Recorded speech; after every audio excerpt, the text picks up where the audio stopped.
হঠাৎ মৃত্যু হয়েছে অভিনেতা শামস সুমনের। এই অভিনেতার মৃত্যু ঘিরে অভিনয় অঙ্গনে নেমে এসেছে শোকের ছায়া। শোকে স্তব্ধ সহকর্মী ও ভক্তরা। সামাজিক যোগাযোগ মাধ্যমে তাকে স্মরণ করে আবেগঘন স্ট্যাটাস দিয়েছেন সহশিল্পীরা। স্মৃতিচারণ, শ্রদ্ধা আর চিরবিদায়ের বেদনায় ভরে উঠেছে টাইমলাইন। প্রিয় সহকর্মীকে স্মরণ করে কে কি লিখেছেন। এক সপ্তাহ আগে একসঙ্গে ইফতারের একটি ছবি পোস্ট করে অভিনেতা শাহরিয়ার নাজিম জয় লিখেছেন, সপ্তাহখানিক আগে একসঙ্গে ইফতারিটা করেছিলাম। চ্যানেল আইতে তার সঙ্গে কথা হতো না এমন দিন খুবই কম আছে। মৃত্যুর আগে 2 মাস অনেক গল্প এসে অনেক কিছু জেনেছি তার কাছে, তার যাবিত জীবন সম্পর্কে। তার জীবন অনেক কাছ থেকে দেখেছি। পবিত্র এই দিনে চলে গেলি ভাই। একসঙ্গে অনেক কাজ করেছেন সেই সহকর্মীকে হারিয়ে অভিনেতা গোলাম ফরিদ সন্ধ্যা লিখেছেন, শামস সুমন ভাই, এটি কি করে হলো? কিছুতেই মানতে পারছি না তুমি এভাবে চলে যেতে পারো। শামস সুমনের সঙ্গে অভিনয়ের অভিজ্ঞতা প্রসঙ্গে অভিনেত্রী তাহমিনা সুলতানা মৌ লিখেছেন, 2002-2003 সালের কথা। এমনই এক রোজার মাসে ঈদের নাটকের শুটিং চলছিল জাহাজে। আমার সঙ্গে যে কো আর্টিস্ট ছিল সে সেটে এসে আমাকে দেখে হঠাৎ করে শুটিং ছেড়ে চলে যায়। তখন আপনাকে খবর দেওয়া হলো। আপনি স্পিড বোটে করে এসে লঞ্চে উঠলেন এবং একবারে নতুন এক মেয়ের সঙ্গে অভিনয় করলেন।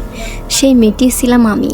নতুন কারোর সঙ্গে কাজ করতে আপনার কখনো দ্বিধা ছিল না, বরং সাহস আর ভরসা দিয়ে পাশে দাঁড়িয়েছিলেন। তারপর তো আপনার সঙ্গে আরও কত কাজ, কত স্মৃতি।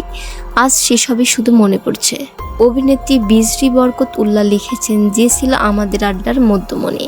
শুটিংয়ের দিনগুলোতে হাসি ঠাট্টায় ভরিয়ে রাখত সারাটা দিন। তোমার গল্পে শুটিংয়ের ক্লান্তিদায়ক দিনটি কেটে যেত কত সহজে।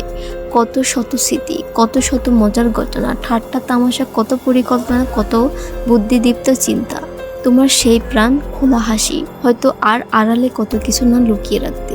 সুমন ভাই, তোমার অনন্ত যাত্রা যেন শান্তিময় হোক। প্রিয় সহকর্মীদের হারানোর খবরটা অনেকের কাছেই ছিল অবিশ্বাস্য। শাহনাজ কোশি লিখেছেন, কি শুনলাম সুমন ভাই, আপনি আর ইহজগতে নাই। তা আমরা কোনো সহকর্মী বিশ্বাস করতে পারছি না। কি অনিশ্চিত জীবন। অভিনেতা আনিসুর রহমান মিলনের সঙ্গে দীর্ঘদিনের পরিচয় ছিল শামস সুমনের। তার প্রণয়নের কথা শুনে মিলন লিখেছেন, শামস ভাই চলে গেলেন। 1999 সালে প্রথম সুমন ভাইয়ের সঙ্গে কাজ হয় আমার। সেই থেকে জীবনের শেষ দিনটি পর্যন্ত একই মানুষ ছিলেন। সেই স্নেহ, সেই ভালোবাসা, সুন্দর পরামর্শ আর হাসি ঠাট্টা দিয়ে তার সবর জীবন জানান দেওয়া। যেখানেই থাকবেন ভালো থাকবেন সুমন ভাই। গতকাল মঙ্গলবার সন্ধ্যা 6:30টার দিকে রাজধানীর একটি বেসরকারি হাসপাতালে জাতীয় চলচ্চিত্র পুরস্কার প্রাপ্ত অভিনেতা শামস সুমনের মৃত্যু হয়।